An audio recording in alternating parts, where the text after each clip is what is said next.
His attorney leaned in and whispered 5 words, so low I barely caught them over the shuffling papers. "That box is evidence now."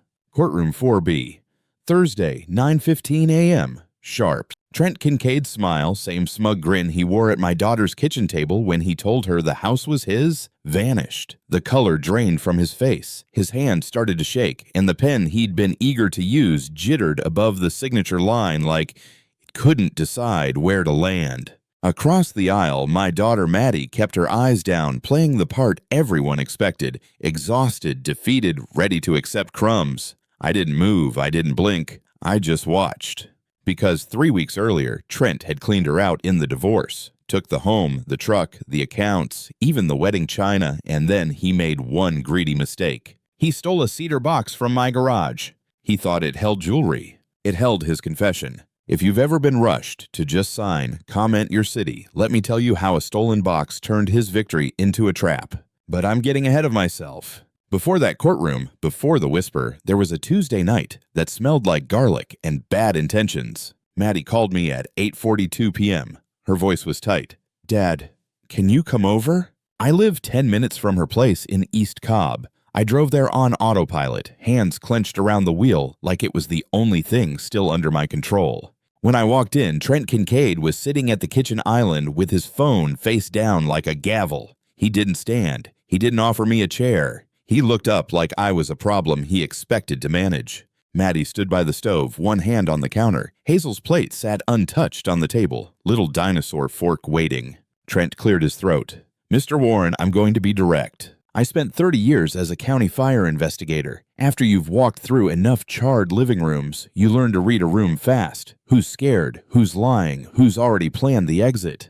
"I want a divorce," Trent said. "No apology, and I want this handled efficiently." Maddie didn't speak. Her eyes stayed on the tile. Trent kept going, like he was reading off a closing statement. "I'm keeping the house. I'm keeping the truck. I'm keeping Kincaid Renovations. The accounts stay with me. Maddie can take her personal items and whatever she needs for Hazel." He said my granddaughter's name like it was a checkbox. I felt my jaw lock. "You don't get to keep a child, Trent." He shrugged. "Custody can be standard. Week on, week off. I'm not trying to be the bad guy here." That line, "not trying," was the first lie of the night. Maddie finally asked, quiet and steady, "Why are you doing this?" Trent exhaled like she'd asked him to repeat himself. "Because I'm tired. Because you've been difficult. Because I need peace. And because this is my business. My risk. My money." "My risk," he said to the woman who'd been carrying his life in spreadsheets while he played king. I stepped closer to the island. "You built your company on her back." Trent's smile turned thin. "With respect, sir, she's emotional. That's the problem. She makes everything a fight." Maddie flinched, not from the words she'd heard them before, but from the certainty, like he'd already sold the story to everyone who mattered. On the counter sat a stack of documents, clipped and tabbed. "You came prepared," I said. "Of course," Trent replied. "My attorney drew up a temporary agreement. If Maddie signs, we can avoid drama." He slid the packet toward her like a menu. His wedding ring was gone. His watch was new.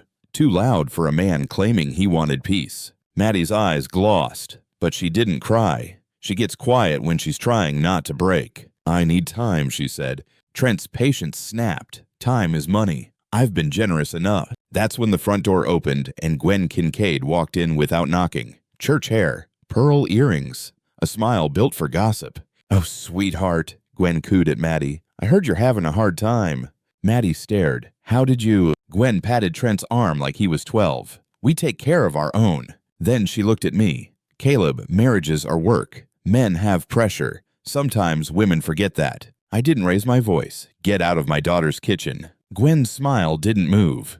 "We're trying to keep this civilized." Trent tapped the papers. "Sign tonight. You can stay in the guest room until we sort the rest out."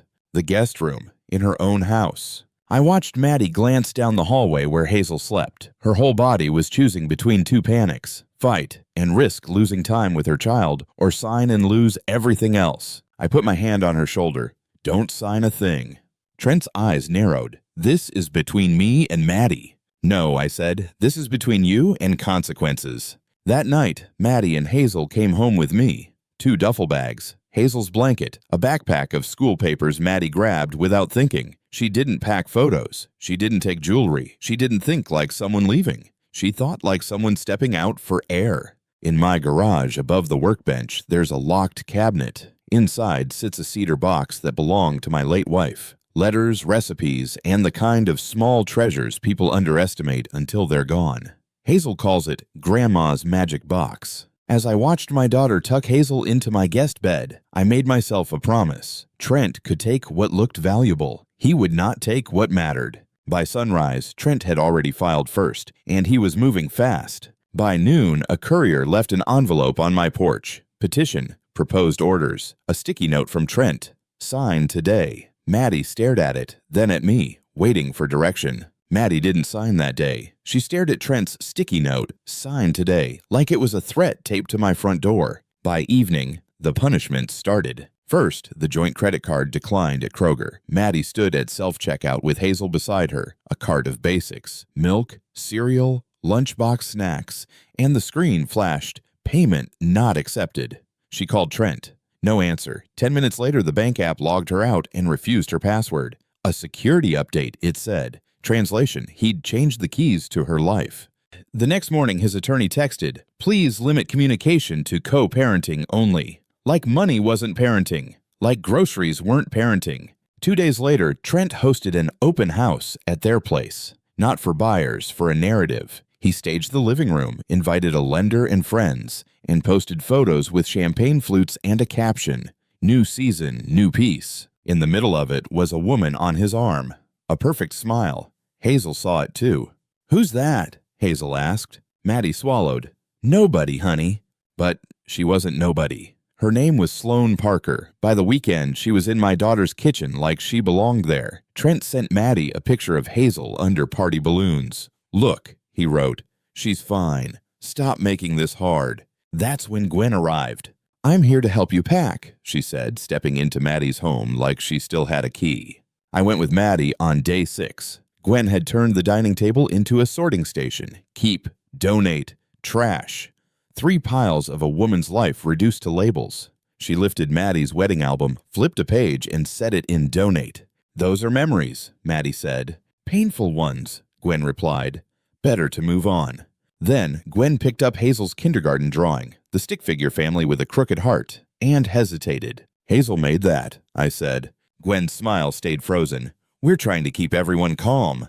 That word again, calm. It always meant surrender quietly. On day 8, Trent filed for exclusive use of the marital residence. The motion said Maddie created conflict for Hazel and requested exchanges at a police station for safety. Like my daughter was dangerous. Like the man who'd locked her out of the bank was the stable one. Maddie read it twice and then started apologizing. To me, to Hazel, to the air. "Maybe I did push too much," she whispered. "Maybe I should have just signed." Gaslight isn't a bomb. It's a slow leak. You don't notice until you're dizzy. On day 10, Trent offered a deal. He'd let Maddie return to collect more items if she went while he was at work and was gone before Hazel got home. "For everyone's peace," the text said. We went at noon. Maddie moved through her own rooms like a guest. The kitchen smelled like citrus cleaner, like someone had scrubbed her out. A new gray throw sat on the couch. Sloane's taste already. Hazel's backpack was by the door, stuffed with a daycare invoice and a flyer for the spring field trip to the Georgia Aquarium. Normal life marching forward while ours cracked. At 3:05, I was in the elementary pickup line, creeping past orange cones and a crossing guard. Maddie sat beside me, hands folded, staring straight ahead. Hazel climbed in, buckled herself, and stayed quiet until we left school property. Then she said it, soft, like she was repeating an adult sentence she didn't understand. "Daddy said Mommy's trying to take his money." Maddie's face went blank. I felt something cold slide under my ribs. I kept my voice steady. "Did he say that to you?" Hazel nodded. "He said you're mad because you want his stuff. And Sloane says people should be grateful." Maddie turned to the window, blinking fast. My daughter, who could run triage in an ER without shaking, looked like she was 14 again, cornered, doubting herself. That night, I drove them to a 2-bedroom apartment off Johnson Ferry Road, beige carpet. We carried boxes up 1 flight of stairs. Hazel's bed frame, Maddie's scrubs, a laundry basket of mismatched plates. Maddie sat on the floor, back against the wall, and whispered, "What if the judge believes him?" I looked at my daughter and realized the real theft wasn't the house. It was the story Trent was planting in our child's head. And I knew we couldn't just defend. We had to expose. 2 days after Hazel repeated Trent's poison line, Maddie came back to my house with the hollow look of someone trying to function on fumes. "I need my old laptop," she said. "My patient notes, my resume, everything's on it." "It's in the garage cabinet," I told her. "We'll grab it." My garage isn't fancy. Concrete floor, pegboard tools, a workbench that still smells faintly like sawdust and motor oil, but it's organized. I ran scenes for a living, burn patterns, ignition sources, timelines. Order is how you tell the truth. Maddie followed me in, wrapping her arms around herself. She was wearing scrubs even though she was off, like the uniform could hold her together. I'd just lifted the cabinet key from its hook when the driveway gravel crunched. A black SUV eased up like it belonged there. Trent stepped out with 2 grocery bags and a bright, rehearsed expression. "Hey," he called, like we were neighbors borrowing sugar. Maddie froze. "I'm just dropping off some stuff for Hazel," he said. "Forgot it at the house. Thought I'd be helpful." Helpful? The word sounded wrong coming out of his mouth. He walked straight into my garage without waiting for an invitation. His eyes moved fast. Workbench, shelves, tool chest, the locked cabinet. It wasn't curiosity. It was inventory. Like he was scanning for anything that could become leverage. I blocked his path casually, the way you step between a kid and a busy street. "Hazel's not here," I said.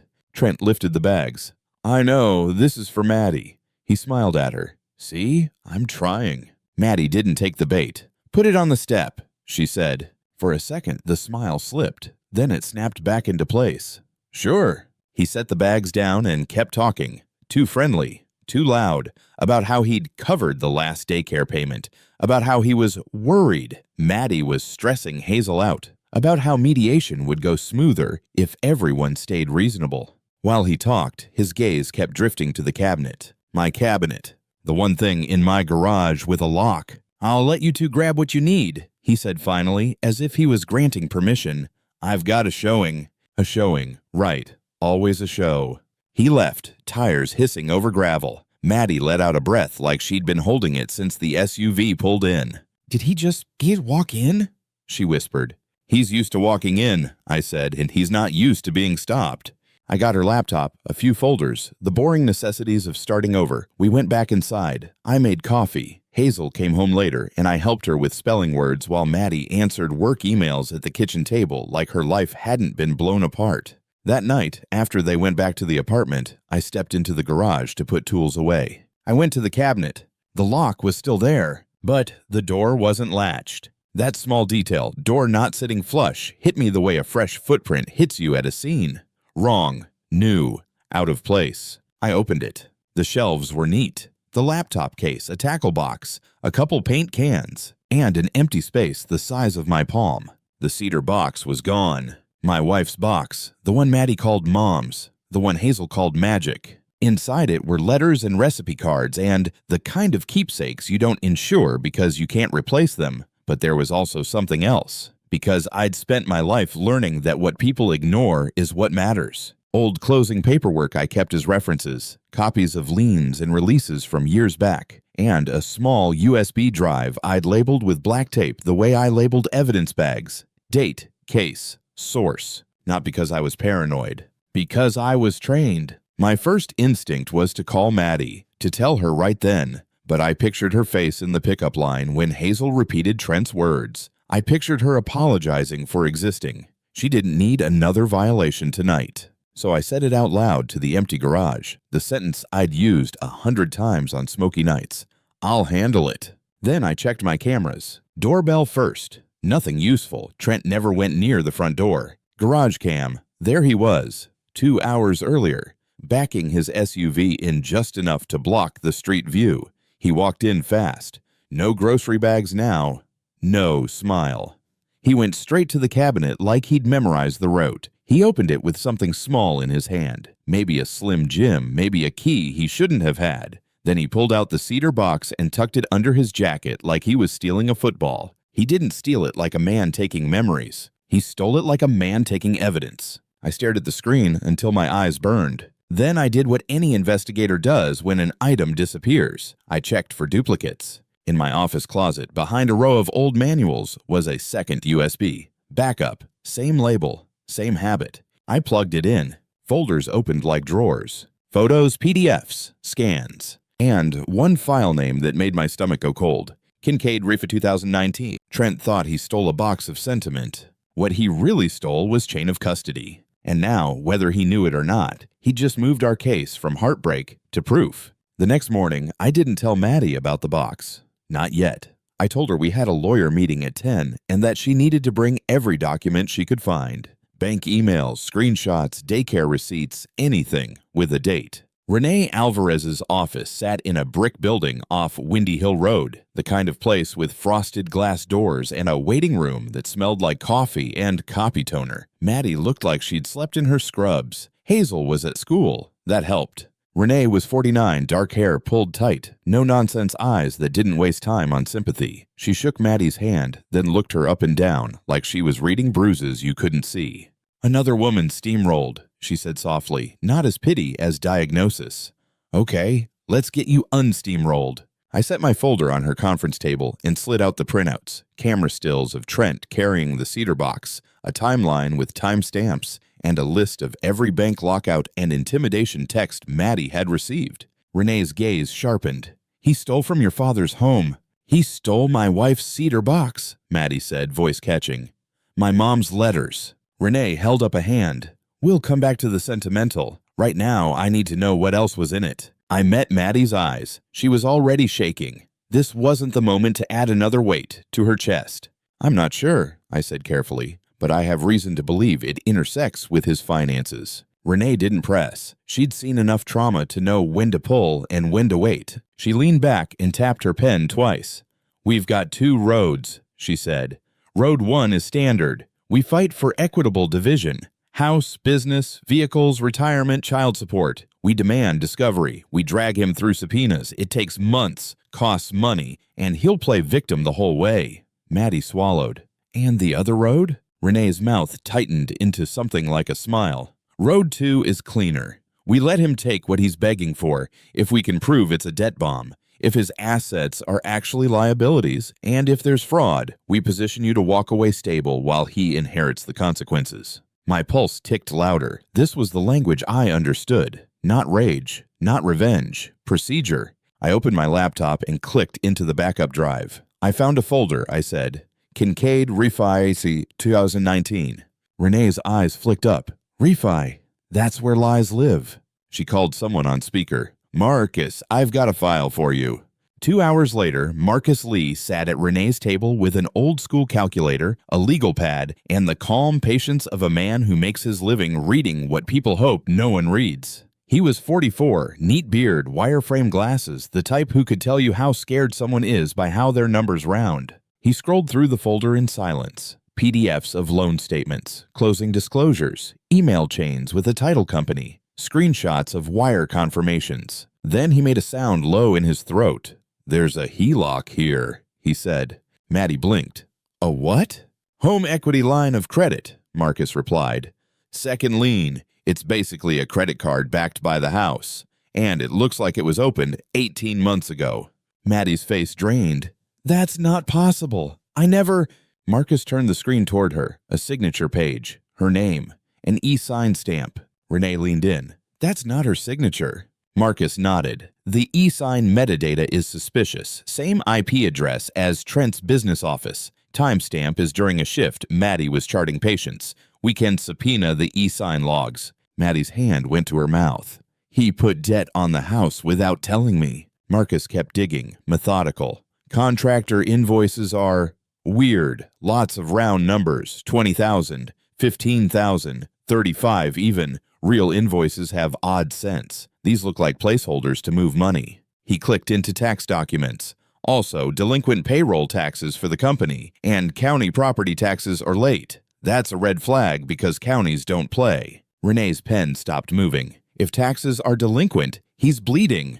Marcus pulled up a cash flow sheet. And the flip business is cash flow negative. He's borrowing to cover borrowing. He's using new projects to pay old bills. I watched Maddie's shoulders sag as the picture formed, not just a cheating husband, a collapsing one. Marcus opened another PDF and pointed. Here's the key. Title documents filed with the county recorder match these closing numbers. Same lender, same notary, same property description. This folder isn't theory. It's the official paper trail.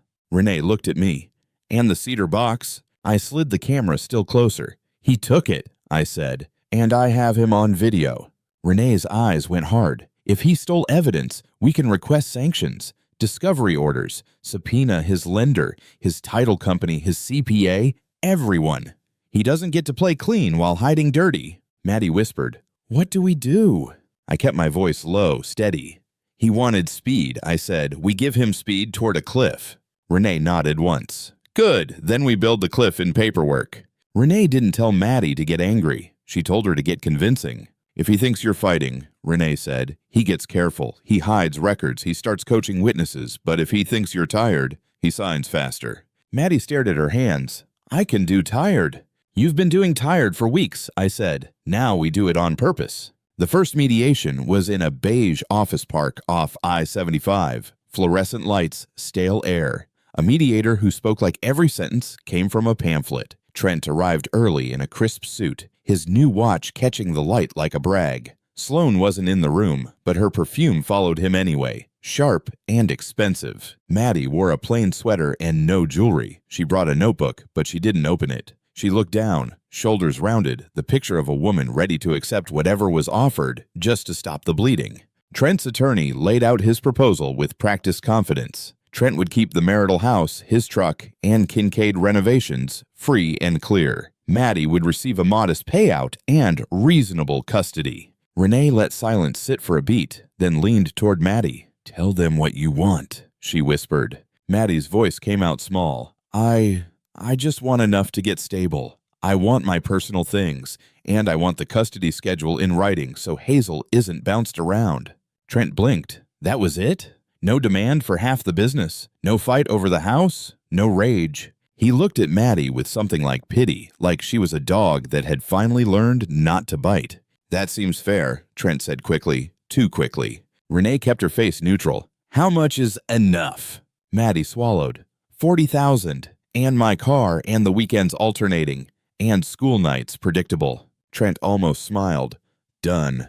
I watched his shoulders loosen, watched the victory settle into him like warm whiskey. He didn't read the fine print. He didn't ask for appraisals. He didn't request an audit. He wanted speed, and Renee was letting him believe speed was his idea. After that session, Trent started telling anyone who would listen that Maddie had folded. She's not even fighting, he told a buddy at the gym, loud enough for a stranger to hear. I offered her something reasonable, and she just gave up. He texted Maddie that night. Thank you for being mature about this. Mature meaning silent. Gwen took the story on tour. At her church women's group, she prayed publicly for families damaged by bitterness. She told anyone who held a casserole dish that Maddie had abandoned her marriage and that Trent was doing the best he can. The word around East Cobb became that my daughter was unstable, and Trent was a saint for not taking her to court. Meanwhile, Sloane began redecorating Maddie's home like the marriage had been a rental agreement. One afternoon, Hazel came back to the apartment and said, Daddy's kitchen is white now. Maddie's eyes snapped up. White?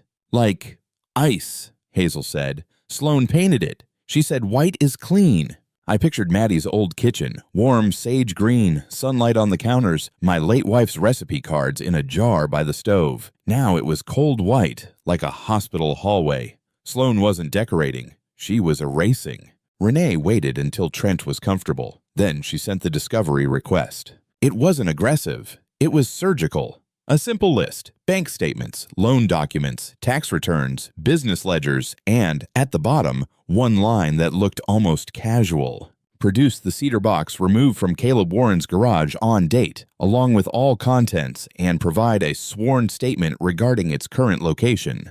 Trent's response came through his attorney 2 days later. My client denies taking any such item. Renee didn't argue. She filed the camera stills with the court. Trent in my garage, jacket bulging, cedar box tucked tight to his ribs. The next morning, Trent called Maddie for the first time in weeks. His voice was bright, too bright. Hey, just checking in. Everything okay over there? Maddie looked at the phone like it was a snake. She glanced at Renee, who nodded once. Maddie answered softly, "We're fine." Trent laughed. Good.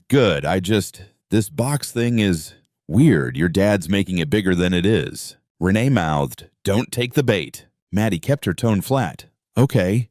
Trent's smile slipped through the speaker. "So, you're still good with the agreement, right?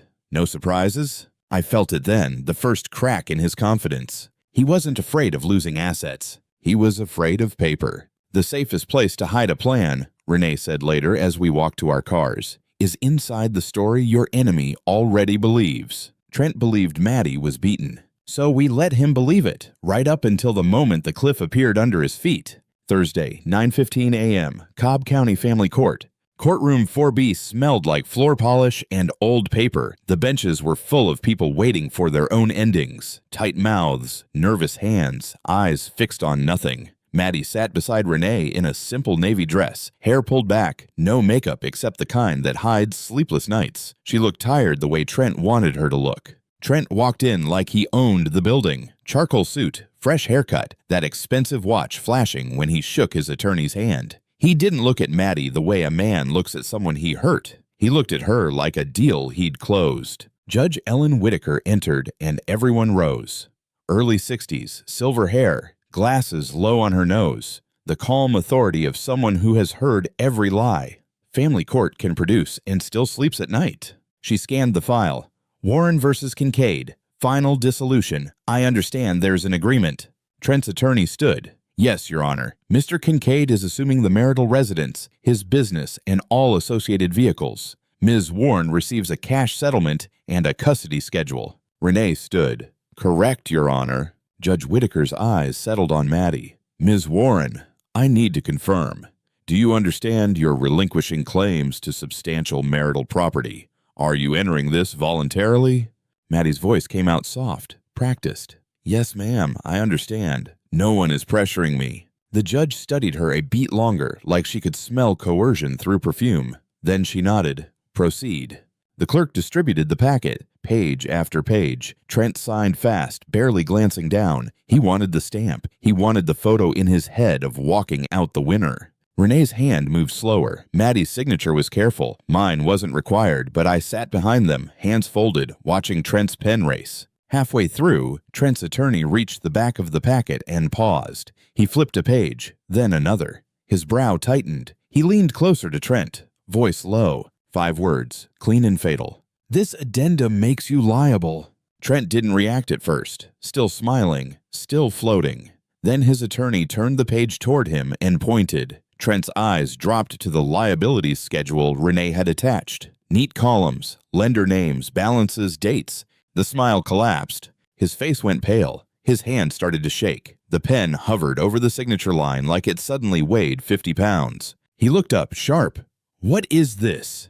Renee spoke before he could build a story. "Your Honor, Exhibit A is the liability disclosure tied to the assets Mr. Kincaid demanded. The residence is encumbered by a HELOC opened without Ms. Warren's knowledge. Exhibit B is the e-sign log request we're prepared to subpoena. Exhibit C is video evidence of Mr. Kincaid removing a cedar box from Mr. Warren's garage containing financial records. He denied taking it. The footage shows otherwise." Trent shot to his feet. "This is a setup. She hid."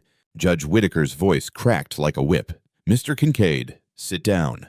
He sat, but his knee bounced under the table. His attorney cleared his throat, suddenly careful. "Your Honor, given these new disclosures, my client requests to withdraw the agreement pending an independent audit." Judge Whitaker looked over her glasses. "An audit you could have requested during negotiation."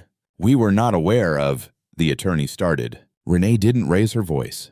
"Your Honor, Mr. Kincaid declined a financial review in mediation. He signed the waiver." She handed it up. The judge read it, eyes moving once, twice. Then she looked at Trent. "You declined audit." Trent swallowed. "I didn't think." Judge Whitaker didn't soften. "You denied theft." Trent's mouth opened, then closed. "And now," she continued, tapping the still photo on top, "we have footage." The room went quiet in that special way courtrooms get when someone realizes the truth has already been printed. Judge Whitaker's ruling was simple. The agreement stands. Mr. Kincaid assumes the assets and all associated liabilities as disclosed. Ms. Warren receives the settlement and custody terms. Trent's attorney started to protest. The judge raised a hand. Additionally, she said, Mr. Kincaid is ordered to return the cedar box and its contents within 48 hours. Sanctions will be assessed for spoliation and misrepresentation. The matter of the forged signature allegation is referred for district attorney review. Trent turned toward Maddie, panic cracking his voice. You knew. Maddie stayed still, eyes down like she'd practiced. I leaned forward just enough for him to hear me. You wanted everything, I said. You just didn't realize everything included the consequences. Trent didn't look at Sloan when court ended. He couldn't. He walked out with his attorney, shoulders tight, jaw working like he was chewing on panic. Sloan was in the hallway by the water fountain, scrolling on her phone like the building was beneath her. No way. Then she caught the words, District Attorney Review, as Trent's lawyer whispered them again, too loud this time. Her face changed fast, not heartbreak, calculation. Wait, she said, stepping toward Trent. What does DA mean? Trent tried to smile, tried to wave it off. It's nothing, just paperwork. Sloan took one step back. And the debt? That's real. Trent's mouth opened and nothing came out. That was all she needed. She didn't argue. She didn't cry. She simply turned and walked away, heels clicking down the hallway like a countdown. By the time we reached the elevator, she was gone. 2 weeks later, Trent tried to sell the house. He listed it high at first, like confidence could change math. Then the first buyer's lender found the liens, the HELOC, the title issues, the unpaid taxes, the kind of problems that don't show up in Instagram photos. The listing price dropped, then dropped again, then disappeared. Banks don't care about pride. They care about payments. Gwen cared about pride until it got expensive. The next time she showed up was at my driveway, not Maddie's. No pearls, no church smile, just a tight face and hands clasped like she was praying. Caleb, she said, can we talk? I didn't move aside. About what? She glanced toward my front windows like she expected Maddie to appear and beg for closure. I didn't know things were this bad. I let silence answer first. Then I said, you packed my daughter's life in trash bags. Gwen's throat worked. I was trying to protect my son. And I was protecting mine, I replied. We're done. She left without raising her voice. That was the closest thing to an apology she had in her toolbox. Hazel did better once the schedule stopped changing every time Trent had a mood. Week on, week off. Exchanges at school. No surprise drop-ins. Renee added a therapy clause, and we found a child counselor who spoke in crayons and calm sentences. Hazel stopped asking if Mommy was taking Daddy's money. She started asking if she could paint her room sage green like the kitchen in our apartment. Maddie rebuilt like a nurse does, one clean step at a time. New bank account in her name only. Credit freeze with all 3 bureaus. Password manager. 2-factor authentication on everything. A folder labeled Court on her laptop and another labeled Future. One evening, she looked up from her screen and said, almost surprised, I can breathe. I went out to the garage after that and replaced the lock. I mounted a second camera above the workbench, not because I was afraid anymore, because peace is something you maintain. 3 weeks after court, a courier delivered a plain cardboard box to my porch. No note, no apology. Inside was the cedar box, wrapped in a towel like a hostage returned quietly. Maddie came over after Hazel went to bed. We set it on my kitchen table under the warm light, the same place Trent had tried to turn into a negotiation table. Maddie lifted the lid with careful hands. Letters, recipe cards, an old photo of my wife holding Maddie on her hip, both of them laughing like the world was safe. Maddie pressed the photo to her chest and let out one small sound, half sob, half relief. At the bottom was the USB. Maddie held it up, then looked at me. This saved us. It protected you, I said. That's different. She slid the USB into a drawer, gentle as placing a knife back in its sheath. Here's what I learned watching a man try to win with speed and threats. People who rush you are usually hiding something. Paper doesn't make you cold. It makes you safe. And don't win loud. Win clean, then go be a parent. If you made it this far, comment your city and tell me, what's the one thing you'd never leave in a garage again?